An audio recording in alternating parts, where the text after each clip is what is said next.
ओम शांति। ये 10 लक्षण दिखने लगे आप में तो समझो भगवान का साक्षात्कार दर्शन हो जाएंगे, ईश्वर का साक्षात्कार हो जाएगा। ये 10 लक्षण जब आप में प्रकट होने लगे तो जान लेना कि अब हमारा परम सौभाग्य उदय होने जा रहा है। बस हम भगवान के साक्षात्कार के बहुत नज़दीक हैं। और जब तक इन 10 लक्षणों में कमी दिखे तो संभालो, इन 10 लक्षणों को अपने जीवन में पक्का करो। इन 10 का पूर्ण होना यानी कि भगवान का साक्षात्कार होना। सबसे पहला है धृति।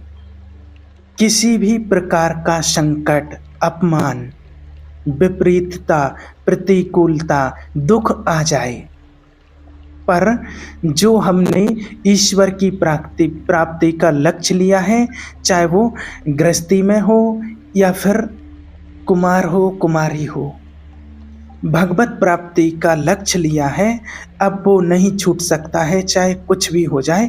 पहला लक्षण स्वीकृति। सबसे पहला लक्षण आना चाहिए स्वीकृति। ये स्वीकृति बहुत बड़ी बात है, तो स्वीकृति भी बहुत जोर की बात है। पहला जो बताया धृति। धृति माना किसी भी प्रकार का कोई भी अपमान, तिरस्कार, निंदा, परिस्थिति, विपरीतता आपके मार्ग में आवे पर आपकी स्वीकृति पर अंतर नहीं होना चाहिए, इसे धृति कहते हैं।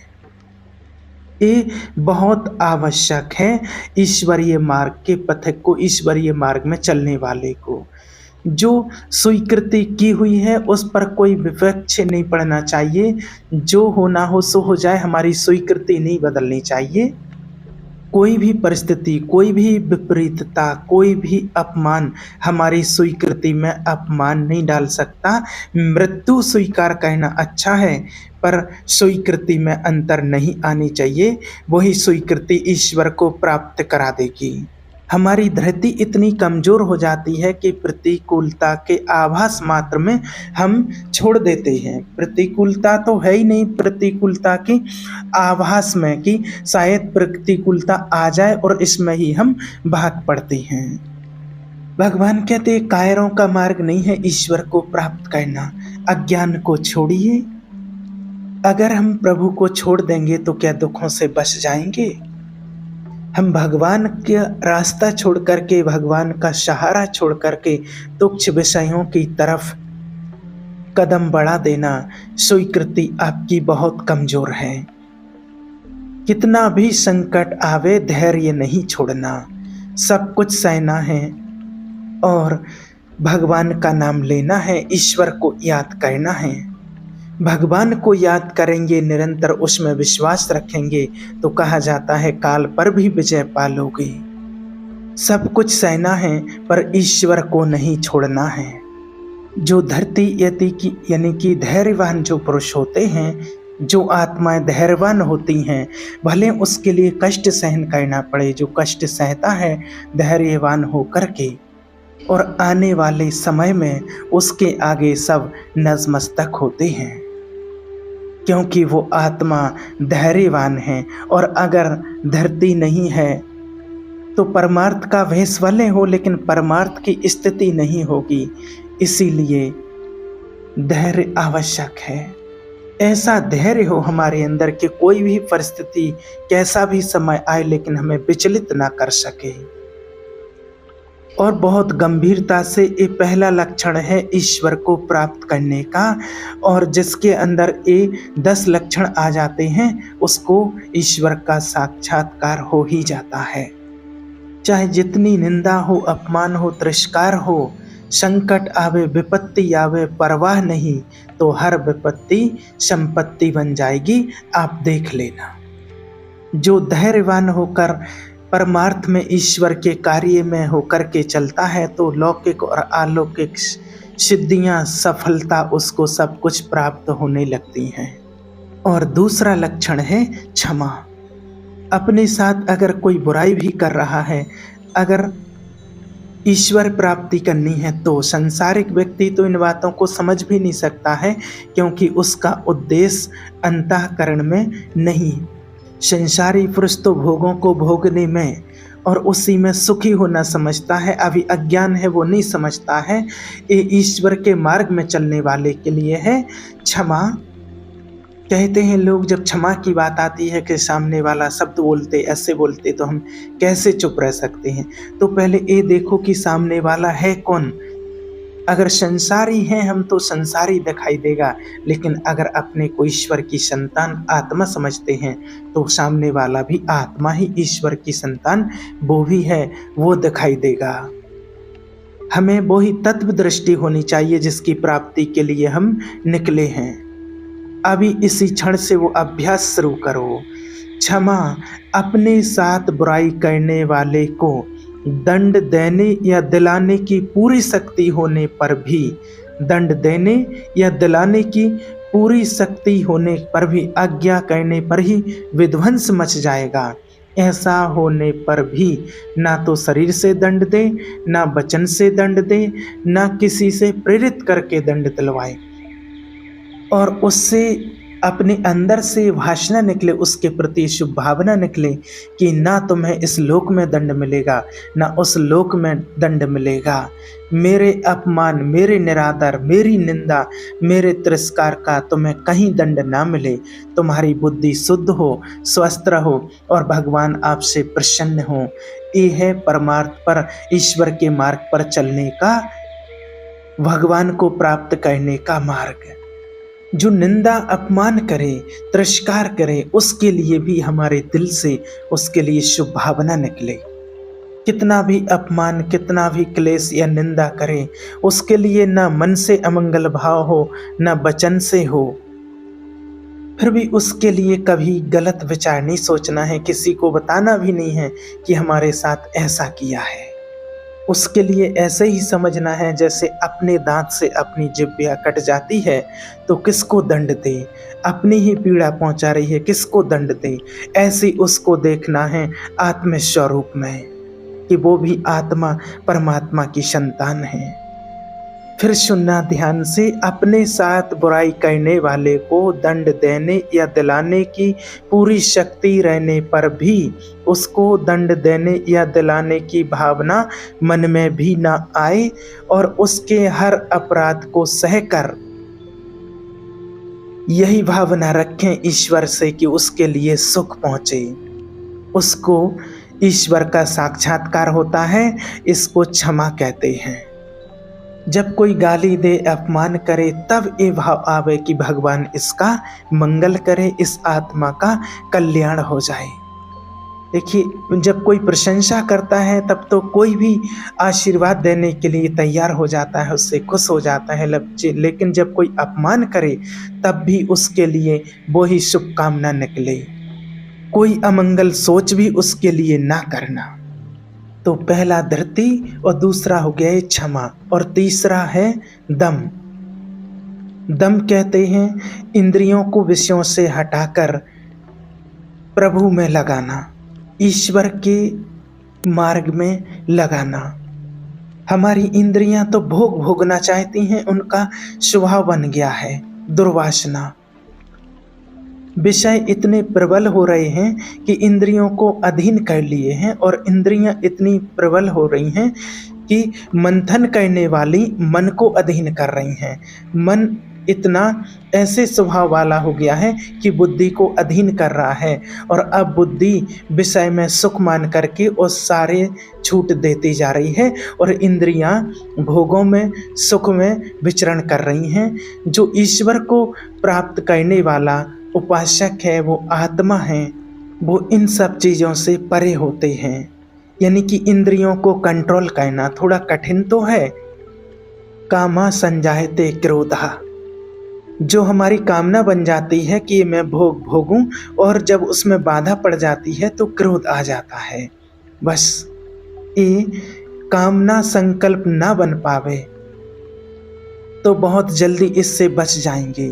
संकल्प बनने का समय हम देते हैं जब कोई भी इंद्रिय का विषय आकर्षित होता है तो मन उसको विस्तार से सुख भोगा हुआ, या मन जो सुख भोग लेता है वो, या सुना हुआ सुख, या दृश्य में आया हुआ भोगने की लालसा, और हम अपने को ईश्वर से विस्मरण कर दिए और उसमें तन्मय हुए और संकल्प बना और गिर जाते हैं, ईश्वर के मार्ग से भ्रष्ट कर देता है। आज नहीं तो कल क्रिया बने ना बने, लेकिन वो भ्रष्ट कर देगा। संकल्प ही ना बने हमारा। संकल्प बनने की छूट कब देते हैं? जिस समय हम ये भूल जाते हैं कि हमारा लक्ष्य ईश्वर की प्राप्ति करना है। हम भोगों में सुख बुद्धि करके भगवान से विमुख वृत्ति के द्वारा संकल्प बना लेते हैं।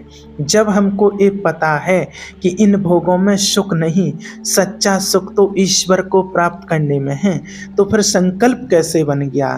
तो ईश्वर की विमुखता के कारण ही संकल्प बना। वो समय ईश्वर को विमुख में जा रहा है, इसलिए आपका संकल्प बन रहा है। अगर आप भगवान को याद कर रहे हैं, आपका लक्ष्य है कि मुझे ईश्वर को प्राप्त करना है, तो आप इंद्रियों पर कंट्रोल स्वाभाविक है कि कर लेंगे। बहुत सरलता से, सहजता से इंद्रियों पर कंट्रोल कर लेंगे। हमारी स्वीकृति ठीक नहीं है, इसलिए आपको कठिन लगता है। जब देखिए हम ईश्वर के मार्ग में चलने लगते हैं, ज्ञान में चलने लगते हैं, या कोई वैष्णव लोग होते हैं, वो भी होते हैं, या जो जिनको परमात्मा का ज्ञान मिल गया है और वो ईश्वर के मार्ग में चलने लगते हैं। अब चाहे वो गृहस्थी हो या कुमार कुमारियों का जीवन हो, अब आपके सामने अगर मांस परोसा जाए तो आप खाएंगे क्या? बिल्कुल भी अंदर से बाहर से आपकी चेष्टा ही नहीं होगी, क्योंकि आपकी स्वीकृति नहीं है। और ऐसे ही मदिरा के लिए न अंदर से न बाहर से आपको संकल्प ही नहीं आएगा उसको खाने पीने का, क्योंकि आपके अंदर से स्वीकृति नहीं है। लेकिन देखिए इसी प्रकार गलत विचार, गंदी बातें, क्या आपकी ऐसी स्वीकृति है जैसे मदिरा और मांस के प्रति है तो वो उसी पंक्ति में ही, लेकिन इसके लिए आपने स्वीकृति छोड़ दी, आपने इसकी गुंजाइश रख ली। अब आप गिर जाएंगे, आपकी इंद्रियां आपको गिरा देंगी, आप गिर जाएंगे, इंद्रियां ही आपको गिरा देंगी, किसी और की ज़रूरत नहीं है। आपका मन ही आपको परेशान कर देगा, भ्रष्ट कर देगा। क्या आपकी ऐसी स्वीकृति है? और अगर है तो आप खुद चेक करो। अगर आपके सामने कोई गंदी वस्तु, मदिरा या मांस रखा जाए, तो क्या अंदर से उसके लिए संकल्प होगा? संकल्प ही नहीं आएगा, उसके लिए स्फुरण ही नहीं होगा, और आपकी भौं चढ़ जाएगी एकदम। आपको पता नहीं है क्या, या तो वहाँ से उठ के ही चल देंगे और उसकी तरफ देखेंगे भी नहीं। तो ऐसा ही जो ईश्वर के विरुद्ध आचरण है, जैसे विचार हमारे गंदे खान पान के प्रति हैं, वैसे ही विचार हमारे गंदे विचारों के प्रति भी होना चाहिए। गंदी चेष्टाएं, गंदे विचार, और उसको क्यों हमने स्वीकृति में रखे हैं। और अगर कोई आपसे प्रार्थना करे, एकांत में मिले किसी प्रकार से भी, तो भी आप उन गंदी वस्तुओं का सेवन नहीं करेंगे, और नहीं करेंगे क्योंकि आपकी स्वीकृति ही नहीं है। ऐसे ही स्वीकृति आपकी ईश्वरीय प्राप्ति की है तो उसमें बाधक है, फिर आप उसमें बाधक चेष्टा को, बाधक क्रिया को एकांत में क्यों करते हैं? अपना नाश क्यों करते हैं? ये इंद्रियां और मन मिलकर आपका स्वरूप विस्मृति के गर्त में डालता जाता है। जितना आप भोगों में सुख का अनुभव करोगे, उतने ही आत्म स्वरूप की विस्मृति के गर्त में चले जाओगे और भगवान की विस्मृति हो जाएगी। जिन बुराइयों, विकारों से, वैष्णव से हमारी बुद्धि का नाश हो जाता है। इसलिए ईश्वर को प्राप्त करने के मार्ग में चलते हैं, तो ईश्वर को प्राप्त करने के लिए हमें इंद्रियों को कंट्रोल करना है। हमारी किसी गंदे विचारों के लिए संकल्प ही नहीं बनना चाहिए, हमारा गंदा कुछ करने का संकल्प ही नहीं बनना चाहिए। अगर संकल्प बन जाएगा तो क्रोध पैदा हो जाएगा। जिस इंद्रिय के संयोग सुख में आप तन्मय हो रहे हो, उसमें बाधा पड़ेगी तो आपके अंदर राक्षसी भाव पैदा हो जाएगा। आप फिर कुछ भी कर सकते हो। उस समय मन आपको अधीन किए है, और उस समय राक्षसी बुद्धि से मन ने आपको अधीन कर लिया है। तो इसमें बहुत सावधान रहना है, इंद्रियों को कंट्रोल करना है। पहला ही हमारा निश्चय है हमारा ईश्वर की प्राप्ति, और हम प्रभु से मिलने के लिए चले हैं, उस मार्ग पर चले हैं। तो जो प्रभु के भाव में डूबे हुए, इसलिए हमें इन चीज़ों की तरफ देखना भी नहीं है। क्या होता है, मन और इंद्रियां दोनों मिलकर के ही एक गलत मार्ग की ओर ले जाती हैं। और उसके बाद बचता है फिर बुद्धि। अगर बुद्धि शुद्ध हो तो मन पर अंकुश लगावे, लगाम को खींच लेवे, तो इंद्रिय रूपी घोड़े सहज मार्ग में आ जाएंगे, ईश्वर के मार्ग में आ जाएंगे, विषम मार्ग से निकल आएंगे। इसमें बहुत सावधान रहना है। और बुद्धि तभी शुद्ध रहेगी जब हर क्षण प्रभु का स्मरण करेंगे, भगवान को याद करेंगे। भगवान से अगर बिलग दूर हो गई बुद्धि, वो शासन नहीं कर सकती है मन और बुद्धि पर, मन और इंद्रियों पर। वो बुद्धि जो भगवान से विमुख बुद्धि हो जाती हैं, वो फिर अपनी इंद्रियों पर और मन पर शासन नहीं कर सकते हैं। और भगवान से योग को प्राप्त हुई बुद्धि, जो भगवान से योग करती है बुद्धि, वो भगवान से योग से प्राप्त हुई बुद्धि अपने मन और इंद्रियों पर शासन कर लेती है, कंट्रोल रख लेती है। तो बुद्धि योग कैसे बने?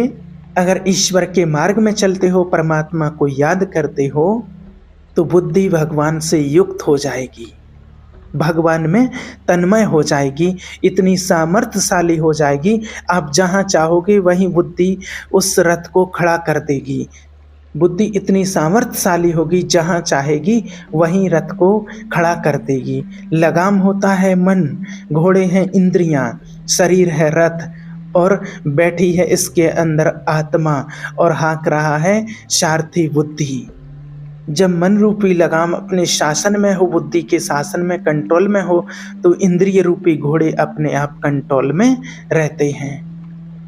इंद्रियों का कंट्रोल अर्थात मन का निग्रह, अर्थात बुद्धि का परमात्मा में निरंतर जुड़े रहना। निश्चय में भजन होना चाहिए, ईश्वर का याद होना चाहिए, ईश्वर की याद उसमें जुड़ी रहनी चाहिए, तो आप अपनी इंद्रियों पर कंट्रोल कर लेंगे। और चौथा है अस्तेय, मतलब चोरी का स्वभाव ना होना। मन से, वाणी से, शरीर से किसी भी प्रकार की चोरी ना करना, चाहे फूल ही क्यों ना हो। देखिए, जनक जी के यहाँ जब निमंत्रण में आए श्री राम जी, विश्वामित्र जी की सेवा के लिए फूल चाहिए थे, तो आप देख लीजिए उस प्रसंग में कि श्री राम जी मालियों से पूछते हैं, क्या मैं अपनी गुरु सेवा के लिए कुछ पुष्प ले सकता हूँ? स्वीकृति ली उसकी। आज के समय में लोगों का स्वभाव बिगड़ गया है, बहुत सावधानी की जरूरत है। सोचते हैं कि चोरी करके दूसरे का धन लेकर के सुखी हो जाएंगे, कभी नहीं हो सकते हैं। अधर्म आचरण करने वाला कभी सुखी नहीं हो सकता। थोड़ी देर हर्ष होगा आपको, और वो हर्ष शोक में परिवर्तित हो जाएगा, शोक भयानक दुख पैदा कर देगा। बहुत सावधान रहना, इस सिद्धांत को समझो और ईश्वर के मार्ग पर चले हो तो ऐसा तो होना ही नहीं चाहिए किसी भी तरह से। हम ईश्वर की प्राप्ति के लिए आए हैं, हम यहाँ की वस्तुओं का सुख भोगने के लिए नहीं आए हैं। शरीर और सब कुछ उनको समर्पित है, वो जाने। किसी भी प्रकार की मन से, वाणी से, शरीर से चोरी नहीं होनी चाहिए। अगर हम दूसरे की गंदी बात सुनते हैं, धारण करते हैं, और फिर वो बात दूसरे को सुनाते हैं, तो ये भी चोरी हो जाती है, जिससे दूसरे का मन खराब होता है। किसी भी तरह का मन में, तन में, वचन में ये छुपा भाव, ये चोरी भाव, हम चाहते कुछ हैं और वाणी से कुछ बोल रहे हैं, ये अच्छा नहीं होता है। बिल्कुल भी हमारे अंदर छुपाव का भाव या चोरी का भाव बिल्कुल वाणी से, कर्म से बिल्कुल भी नहीं होना चाहिए। ईश्वर को प्राप्त करने वाली जो आत्माएं होती हैं, उनके जो मन में होता है वही वाणी में होता है, वही चेष्टा में होता है, तीनों में एक ही होगा। और जो विषयी जीव होता है उसके मन में कुछ और होता है, वाणी से कुछ और बोलता है और चेष्टा में कुछ अलग ही दिखाई देता है। ये ठीक नहीं होता है।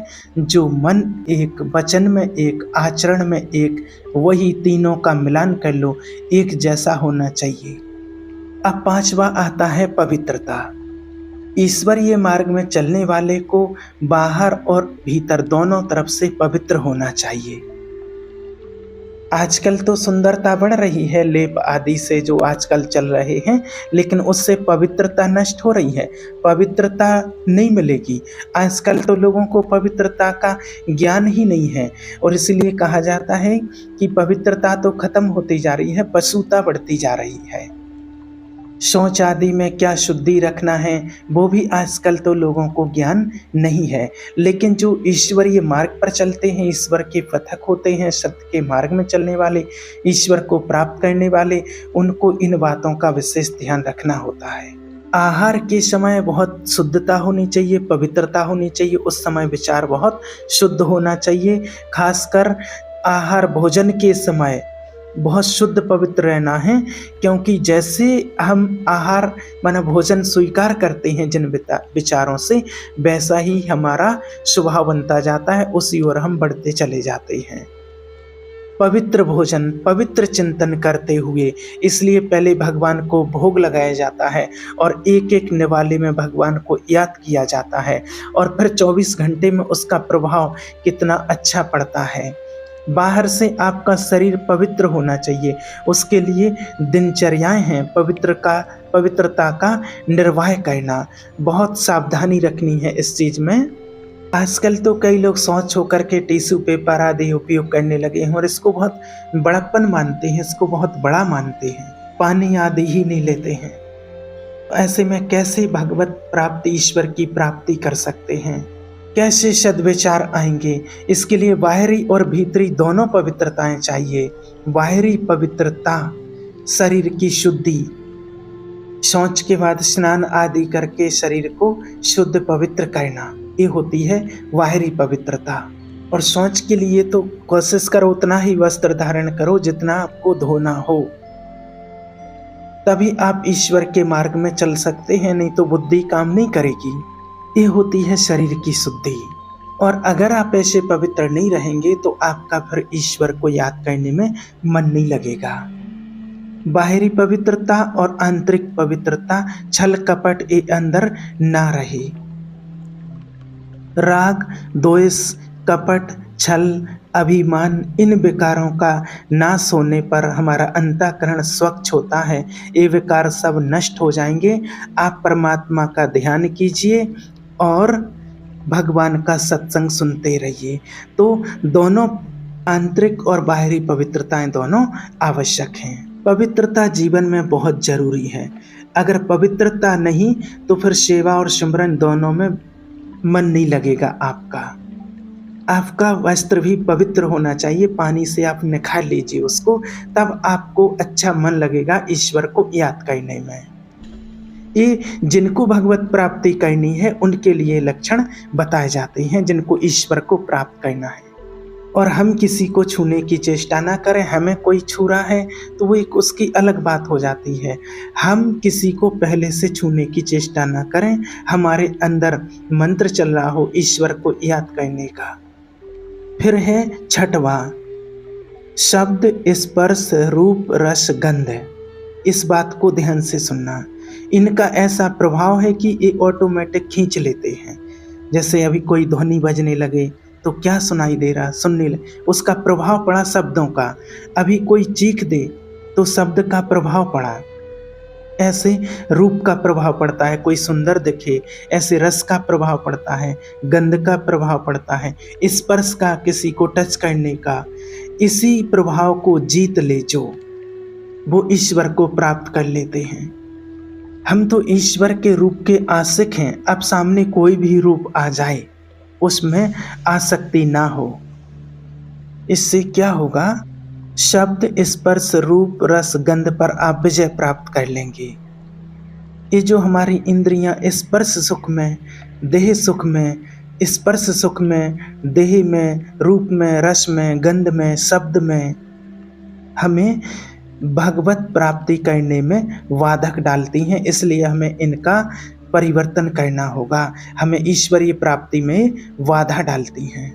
जब हमने भगवान का रूप देख लिया, उसको अपना मान लिया, तो फिर जब हम इतने महान रूप के प्रेमी बन जाते हैं, भाव में चल जाते हैं, तो फिर कोई भी रूप हमें आकर्षित नहीं कर सकता, नहीं कर सकता, है ही नहीं कोई। उससे सुंदर तो कोई है ही नहीं।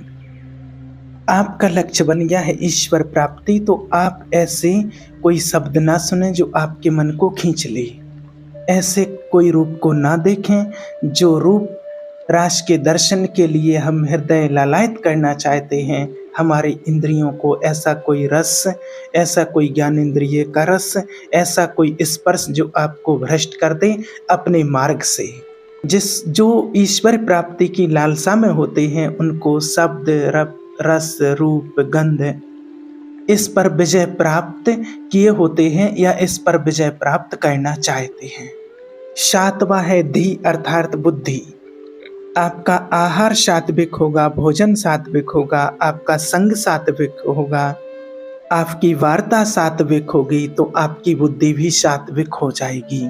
जो रोज परमात्मा की वाणी सुनते हैं, सत्संग सुनते हैं और भगवान का चिंतन करते हैं, उनको याद करते हैं और शुद्ध विचारवान हैं, वो बुद्धि भगवत प्राप्ति की, ईश्वर को प्राप्त करने के योग्य हो जाती है। विचारवान है इसलिए कहा जाता बिना विचारे जो करे पाछे पछताए। हमें विचार करना है। कौन सी बुद्धि जो रोज भगवान की वाणी सुनती है, भगवान को रोज याद करते हैं और विचारवान है, ऐसी बुद्धि भगवत प्राप्ति की, ईश्वर को प्राप्त करने की योग्य होती है। अगर बुद्धि विषयों में लगी हुई है, धन संपत्ति मान को श्रेष्ठ मानती है, तो ये निश्चय ही नहीं कर पाएगी कि मुझे परमात्मा की प्राप्ति करनी है। और आठवां है विद्या।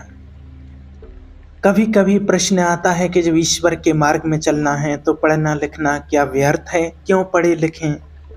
लेकिन देखिए, अगर आपको अक्षर मात्रा इन सब का ज्ञान नहीं है तो जो परमात्मा की वाणियां हैं, अगर अक्षर का ज्ञान नहीं है तो आप कैसे पढ़ पाएंगे। आप ध्यान देकर पढ़िए, पढ़ना जरूरी है। लेकिन हाँ, अगर पढ़ लिख करके उद्दंडता करना, कपट करना, हिंसा करना, चोरी करना, तो फिर क्या हुआ तुम्हारी पढ़ाई से। ऐसी विद्या कोई काम की नहीं। विद्या से व्यक्ति विनम्र होता है, गंभीर होता है, बुद्धि उसकी निर्णायक होती है, प्रवीण होती है। अगर भ्रष्ट आचरण करोगे तो वही विद्या अविद्या का रूप धारण कर लेगी। तो विद्या निषेध नहीं है, अविद्या निषेध है। आपको अच्छे से पढ़िए, आपको अधिकारी बनिए, आप समाज की सेवा कीजिए। तो इसलिए देखिए, पढ़ना तो आवश्यक है। अगर आपको अक्षर का ज्ञान है तो आप परमात्मा की वाणी को, जो लिखी हुई पुस्तकें हैं, उनको अच्छे से पढ़ के मनन चिंतन करके आप दूसरों को भी समझा सकते हैं और आप अपने जीवन में भी बहुत आगे बढ़ सकते हैं, उन्नति कर सकते हैं। और अगर आपको भजन नहीं आता है, पढ़ने ही नहीं आता है, तो फिर आप ज्ञान में आगे रुचि कैसे लेंगे, कैसे बढ़ सकते हैं। कई ऐसे पहले के संत महात्मा हुए हैं जो स्कूल नहीं गए हैं, अक्षर नहीं पढ़े हैं, लेकिन वो इतना तपस्या में लीन रहते थे तो उन्हें वो सारे ज्ञान हो जाता है। शास्त्रों की ज्ञान की बातें समझने के लिए विद्या का अध्ययन करो। कोई पद मिलता है तो समाज सेवी बनो। अधर्म का त्याग करके धर्म पर चलने वाला महात्मा ही माना जाता है। इसलिए विद्या ही अध्यात्म विद्या की ओर ले जाती है। अगर पढ़े नहीं तो प्रवृत्ति और निवृत्ति का अर्थ ही नहीं समझ सकते हैं। फिर नौवां है सत्य। सत्य बोलें, सत्य आचरण करें, असत्य आचरण नहीं, असत्य वार्ता नहीं। सत्य क्या है? सत्य एक ईश्वर है।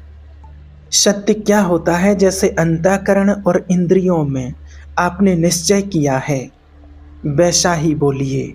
उसमें छल कपट करके बनावटी शब्द नहीं होने चाहिए। ये ध्यान में रखना चाहिए कि आप जो बोल रहे हैं उससे किसी के हृदय में ठेस नहीं पहुंचनी चाहिए। जो बोल रहे हैं उससे दूसरे को लाभ प्राप्त होना चाहिए। जो बोल रहे हैं वो यथार्थ सत्य होना चाहिए। कपट रहित, दोष रहित, अहित कहने वाली वाणी नहीं होनी चाहिए। और 10वां है अक्रोध। कोई भी आपके प्रति कैसा भी बर्ताव करे, आपको क्रोध नहीं करना है, ये आपको नियम लेना है। इसमें जो दूसरा बताया था वो क्षमा, तो क्रोध अलग और क्षमा अलग है। क्षमा यानी कि हमारे प्रति कोई कैसा भी व्यवहार करे फिर भी हम उसको क्षमा करें।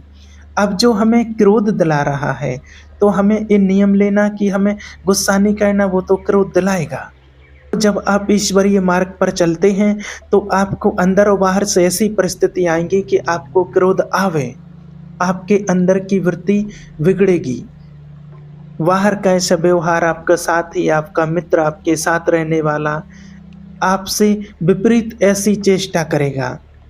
तो आपको देखना है कि इस समय ये प्रेरित है माया के द्वारा, ये मुझे गुस्सा दिलाने के लिए ऐसा विधान रच रहा है, लेकिन मुझे क्रोध नहीं करना है। गुस्सा करना वीरता नहीं है, गुस्सा को सह जाना ही वीरता है। और उस समय ये याद रखो कि मेरी परीक्षा चल रही है और मुझे गुस्सा दिलाया जा रहा है, तो आप संभल जाओगे।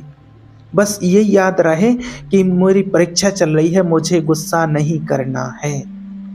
देखिए कई ऐसे उदाहरण है। एक ऋषि हुआ करते थे जो वो गंगा से स्नान करके आते थे और एक गली से निकलते थे। एक व्यक्ति छत से उनके ऊपर थूक देता था। उसने माना 100 बार दिन में थूका और उन्होंने 100 बार स्नान किया। तो उससे फिर वो यही बोले, गुस्सा नहीं किए, कि ये तो हमारा सौभाग्य है कि आपकी वजह से हमको 100 बार गंगा स्नान का सौभाग्य प्राप्त हुआ है।